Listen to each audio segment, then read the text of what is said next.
You're awesome. Don't ever forget how awesome you are and how capable, infinitely capable you are. And you always know what's up.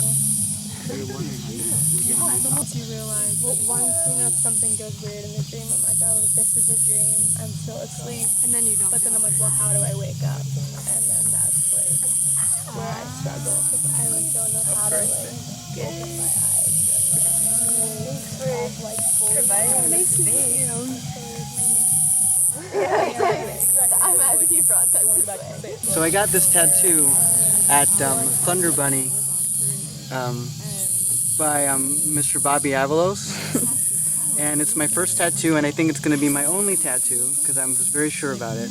And I got this last year around my birthday when I thought I was going to leave Athens, and I thought it's going to be. So what do you think? What do you think this is, bro?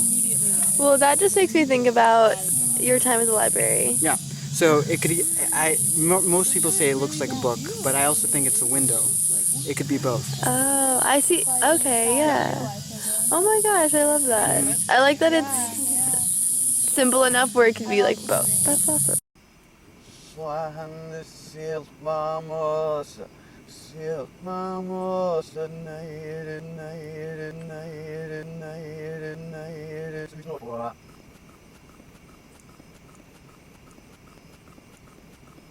Wow. The Sweat Lodge was amazing.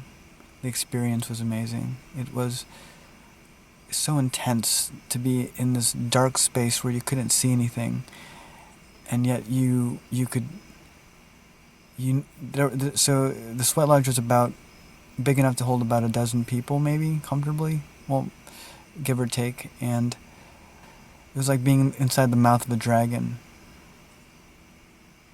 In the center of the circle were these glowing red stones that were heated in the fire outside, and every so often our host would pour water on these stones that would create this mist and this wave of heat that was so hot that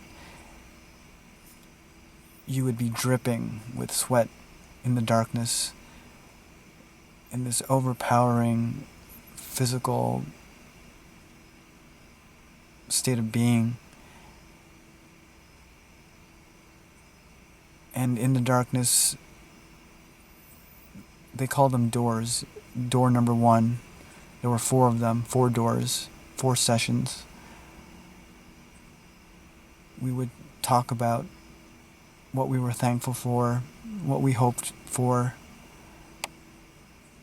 And there were moments where people just sing tones. It was very primal, something straight from, I had a memory of being a child and my mother taking the family to the Thai temples and hearing monks chant, trying to focus their breathing.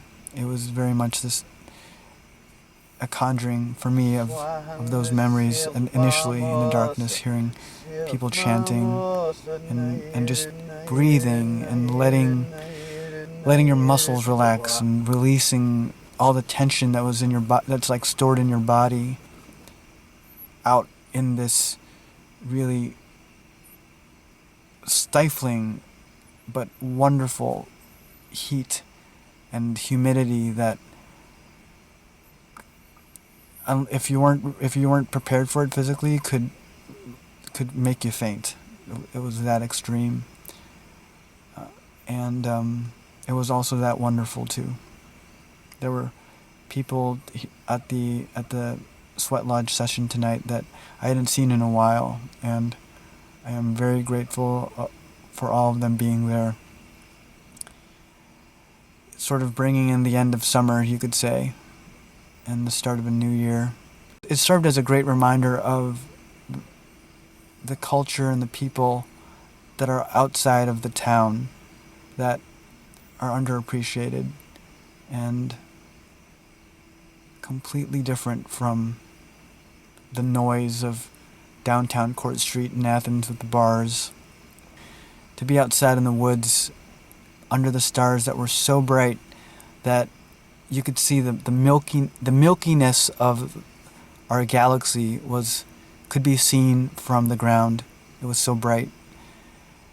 And after the sweat lodge ceremonies, with breaks in between, all of us jumped into a lake nearby. Go away.